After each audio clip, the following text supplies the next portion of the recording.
गुरुग्राम जिले की बादशाहपुर सीट के ऊपर 2019 की कहानी दोहराई जा रही है। 2019 में बादशाहपुर सीट के ऊपर निर्दलीय राकेश दौलताबाद ने 1 लाख से ज्यादा वोट हासिल करके बीजेपी के मनीष यादव को हराने का काम किया था। आपको ये बता दें कि मनीष यादव को भी लगभग 1 लाख वोट मिले थे। यानी एक बार फिर से ये सीट ये अपनी कहानी दोहरा रही है और यहाँ के हालात भी बता रहे हैं कि चेहरे बदल गए हैं, लेकिन लड़ाई जहाँ से खत्म हुई थी वहीं से दोबारा शुरू हुई है। प्रदेश की सबसे बड़ी सीट बादशाहपुर के हालात क्या हैं, ये जानने के लिए आप आज की इस खरी खरी खबर को जरूर देखिए।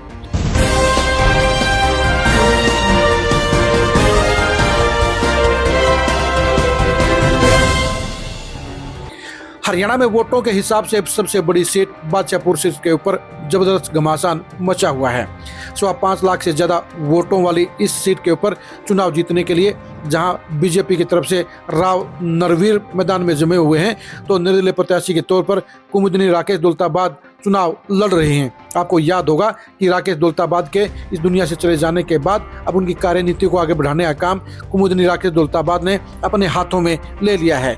कांग्रेस की तरफ से वर्धन यादव चुनाव में ताल ठोक रहे हैं।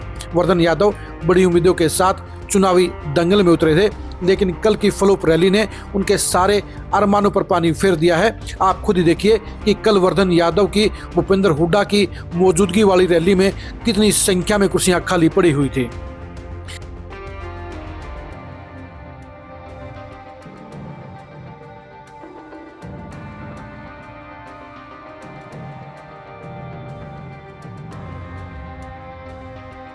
आपने देख लिया होगा कि वर्धन यादव की रैली में आधी से ज्यादा कुर्सियां खाली पड़ी हुई हैं।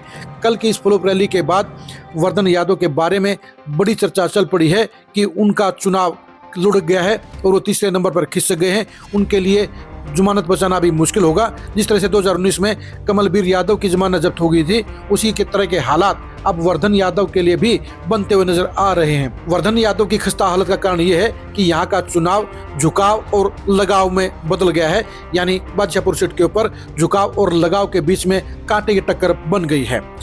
झुकाव राव नरवीर की साइड में है। झुकाव का मतलब है यादव यानी अहीर वोटों का लगाव। इसमें बादशाहपुर के अहीर वोटर साफ तौर पर राव नरवीर के साथ जुड़ते हुए नजर आ रहे हैं। वर्धन यादव ने अहीर वोटों को अपने साथ लेने के लिए भरसक प्रयास किए थे, लेकिन अभी भी 90% यादव वोटर साफ तौर पर राव नरवीर के साथ जाते हुए नजर आ रहे हैं।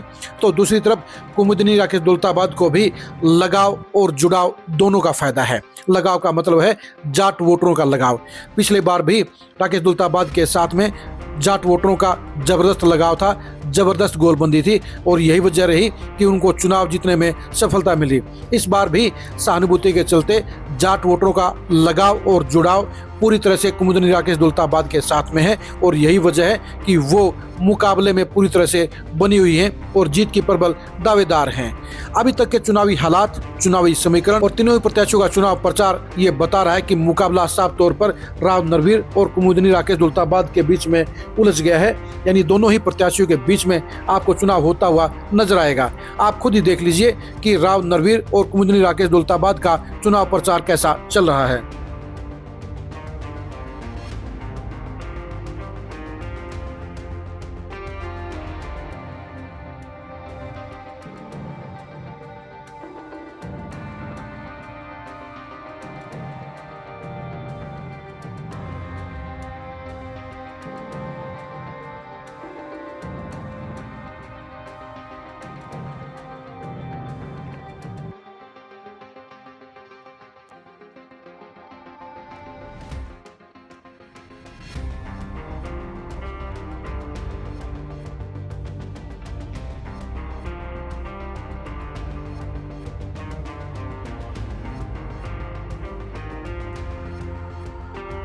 आपको नजर आ गया होगा कि राव नरवीर के मुकाबले में कुमुदनी राकेश दौलताबाद को कहीं ज्यादा जनसमर्थन मिल रहा है। उनके हर कार्यक्रम में लोगों की बड़ी भीड़ होती है, बड़ा हुजूम होता है।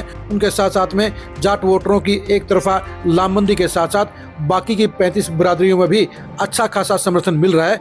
यानी उन्हें समाज के हर तबके का समर्थन और आशीर्वाद मिल रहा है। यही वजह है कि कुमुदनी राकेश दौलताबाद राव नरवीर के साथ कांटे की टक्कर में उलझी हुई हैं, उन्हें बराबर का मुकाबला दे रही हैं। वर्धन यादव के लिए ये चुनाव खत्म होता हुआ नजर आ रहा है, क्योंकि वर्धन यादव को जिस मजबूत जनसमर्थन की उम्मीद थी, उनको जाहिर वोटरों से जिस बड़े समर्थन की उम्मीद थी, वो दोनों की दोनों उम्मीदें उनकी धराशायी हो गई हैं। उनका चुनाव बड़े डाउनफॉल में चला गया है।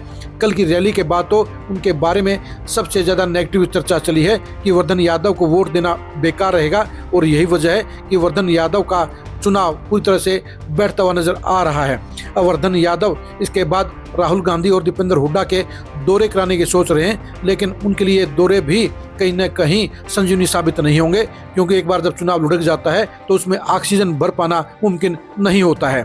यानी बादशाहपुर में 2019 की तरह एक बार फिर से राकेश दौलताबाद के परिवार और यानी उनकी पत्नी कुमुदनी और बीजेपी के प्रत्याशी राव नरवीर के बीच में ही सीधा घमासान होगा। बादशाहपुर के इस चुनावी घमासान में कौन जीतेगा, ये बताने के लिए कमेंट जरूर करिए। बादशाहपुर के चुनावी दंगल में किसका पलड़ा भारी है, ये भी कमेंट करके जरूर बताइए। बादशाहपुर के चुनाव में वर्धन यादव को कितने वोट मिलेंगे, ये भी कमेंट करके जरूर बताइए। आप हमारे फेसबुक पेज को फॉलो कीजिए, आप हमारे यूट्यूब चैनल को सब्सक्राइब कीजिए। नमस्कार।